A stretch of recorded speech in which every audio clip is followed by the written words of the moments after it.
প্রিয় দর্শক, বারুইপুরে কি হলো, খড়গপুরেই বা কি হলো? বারুইপুর আর খড়গপুর সাম্প্রতিককালে আমাদের রাজ্য রাজনীতিতে একদম শিরোনামে। দুটো জায়গারই ঘটনার গতিবিধি মোটামুটি একই রকম। কি ঘটনা ঘটলো? দুটো জায়গায় বিরোধী দলের দুই আলাদা আলাদা নেতা, বারুইপুরে শুভেন্দু অধিকারী এবং খড়গপুরে দিলীপ ঘোষ, তারা গেছিলেন কোনো কর্মসূচি পালন করতে।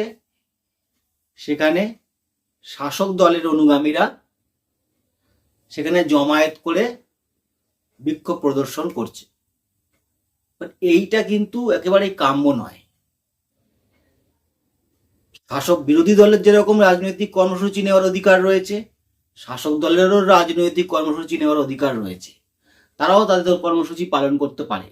কিন্তু একটা দল যখন ঘোষিত কর্মসূচি বা একটা নেতা যখন ঘোষিতভাবে কোথাও যাচ্ছে কোনো কর্মসূচিতে, সেখানে গিয়ে বিক্ষোভ প্রদর্শন করার নামে একটা অশান্তির পরিবেশ তৈরি করা, সেখানে গিয়ে যদি কাউকে কালো পতাকা দেখানো হয়, কাউকে কুকথা বলা হয়, সেখানে গিয়ে যদি কারোর সাথে তর্ক বিতর্কে জড়ানো হয়, সেটা কখনোই কাম্য নয়। বাংলার সংস্কৃতিতে কিন্তু এই জিনিসটা ছিল না। এর আগে যখন সিপিএম ক্ষমতায় ছিল, তখন কংগ্রেস তৃণমূল বিরোধী দল ছিল, তখন কিন্তু আমরা এই জিনিস কখনো দেখিনি। এইটা কিন্তু এই তৃণমূল কংগ্রেস শাসকে আসার পর থেকেই এটা বিভিন্ন জায়গায় এই ঘটনাগুলো দেখা যাচ্ছে। বিরোধী দল কোথাও গেলেই আগে থেকে সেখানে লোকজন জড়ো করে বিক্ষোভ দেখানো, কালো পতাকা দেখানো, সেখান থেকে এ দুটো কথা বলবে, ওরা দুটো কথা বলবে, সেখান থেকে গন্ডগোলের সূত্রপাত। অর্থাৎ কিনা একটা অশান্তির পরিবেশ তৈরি করা, এবং যাতে এটা এক ধরনের ভীতির পরিবেশও বলা যেতে পারে, যাতে বিরোধী দল বা বিরোধী নেতারা বেশি কর্মসূচি না নিতে পারে। কিন্তু একটা সুস্থ রাজনৈতিক গণতান্ত্রিক পরিবেশে সকলে কর্মসূচি নেবে, সকলে তাদের মতামত জানাবে, জনগণ তার পছন্দ মতন দলকে বেছে নেবে। খড়গপুরে বলা হচ্ছে দিলীপ ঘোষ কথা বলেছে। তো দিলীপ ঘোষ আমরা বরাবরই জানি কি কথা মাঝে সাঝেই বলে, সেটা একেবারেই অনভিপ্রেত। কিন্তু কথা যে বলেছে, তাকে কথা বলার জন্য তার আগে কিছু লোক, সেখানে মহিলারা তাকে বিভিন্ন রকম প্রশ্ন করতে থাকে, এবং তারা একটা নির্দিষ্ট শাসক দলেরই সাথে জড়িত কোনো না কোনোভাবে তারা, এবং তারা সেখানে এতদিন বাদ এলেন কেন? তা কথা বলার আগে তারা যদি কাজটা না করতো, কাজ না করলে কথাও আসতো না। কথা যেরকম পরিত্যাজ্য, যেরকম খারাপ, সেই কথা বলার আগে কাজ যে করছে, যে আগে থেকে দিলীপ ঘোষ আসবে জেনে সেখানে একটা জমায়েত তৈরি করা, এবং সেখানে গিয়ে তার সাথে টাসেলে যাওয়া, তো এটাও তো ঠিক নয়। এটাও তো ঠিক নয়। শুভেন্দু অধিকারীর ক্ষেত্রে কি ঘটনা ঘটলো? তার একটা কর্মসূচি ছিল, সেখানে সেই দিনকে সেই সময় সেখানে গিয়ে দাঁড়িয়ে ঘিরে ধরে বিক্ষোভ দেখানো হলো। শুভেন্দু অধিকারীর যে বক্তব্য শুভেন্দু অধিকারী রাখবে, তোমার যে বক্তব্য তুমি সেটা আগেও রাখতে পারো, পরে রাখতে পারো, তার সাথে তো এর কোনো সম্পর্ক নেই। দিলীপ ঘোষের ক্ষেত্রেও সেম জিনিস। অর্থাৎ ছন্দটা দেখবেন, এই যে সিস্টেমটা, এটা কিন্তু আদপেই ভালো না, এবং এটা কিন্তু এই শাসক দল, এই তৃণমূল কংগ্রেসেরই আমদানি করা জিনিস বলা যায়। যে একটা জমায়েত তৈরি করে সেখানে একটা গন্ডগোলের পরিবেশ তৈরি করা, যাতে তারা কিছুটা ভয় পেয়ে যায়, তাদেরকে ছোট করে দেওয়া যায়, বা তাদেরকে উত্তেজিত করে কোনো খারাপ কথা বলানো যায় বা খারাপ কাজ করানো যায়, মানে পলিটিক্যাল ট্র্যাপে ফেলা যায়।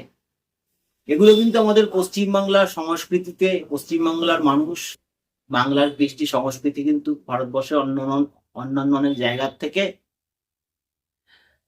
শিক্ষা, শিল্প, সংস্কৃতি সব দিকে কিন্তু পশ্চিমবাংলার মানুষ একটু এগিয়ে। তো সেরকম জায়গায় দাঁড়িয়ে সেটাকে আরো উচ্চ স্তরে নিয়ে যাওয়ার বদলে শাসক দল কি করছে, সেটাকে আরো নিচের দিকে নিয়ে আসছে, স্ট্যান্ডার্ডটাকে আরো খারাপ করে দিচ্ছে। এর আগে একবার শাসক দলের এক নেতা বলল যে যারা বিরোধী দল করে তাদের বাড়ি ঘেরাও হবে। এটা কিরকম ধরনের কর্মসূচি?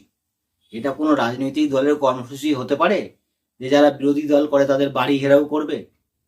এরকম আগে কিন্তু দেখা যায়নি।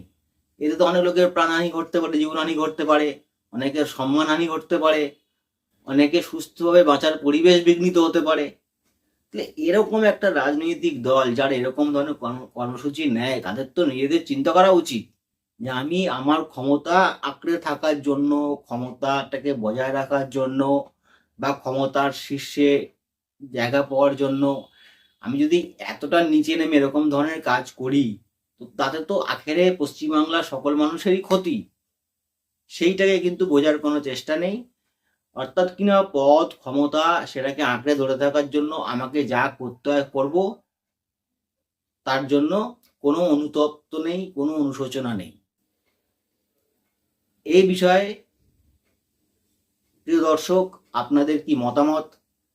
এই যে ট্রেন্ড, এই যে সিস্টেমটা, এই বিষয়ে আপনাদের কি মতামত অবশ্যই আপনারা জানাবেন। এইটাকে মানুষ ভালোভাবে তো আমার তো মনে হয় একেবারেই নিচ্ছে না, কেউ নেওয়া উচিত তো নয়। এইটার বিরুদ্ধে কিন্তু সর্বস্তরে সকলের দিক থেকে একটা প্রতিবাদ দরকার। সে বিভিন্ন রকম ভাবে প্রতিবাদ হতে পারে, তাহলে শাসক দল বুঝতে পারবে, সে যে শাসক দলই যখন থাক, যে বিরোধী দলের কর্মী তার নেতাকে যেন হেনস্থা না করা হয় কোনোভাবেই, এটা কাম্যও নয়। সকলে ভালো থাকবেন। আর আপনাদের কি মন্তব্য এই ব্যাপারে সেটা অবশ্যই জানাবেন। ধন্যবাদ।